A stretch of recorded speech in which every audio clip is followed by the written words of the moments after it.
मेरे दोस्त, तुम मेरा बदला जरूर लेना, मुझे तुम पर पूरी उम्मीद है।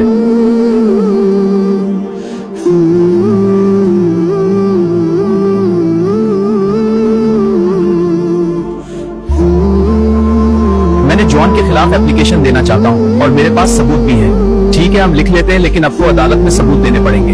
ठीक है। मतलब तुम्हारे पास इसके खिलाफ क्या सबूत है? जज साहब, मेरा दोस्त काम कर रहा था और उसने मेरे दोस्त की रस्सी काटी, जिसकी वजह से मेरा दोस्त नीचे गिरा और उसकी डेथ हो गई, और मुझे इंसाफ चाहिए। और मेरे पास सीसीटीवी वीडियो भी है।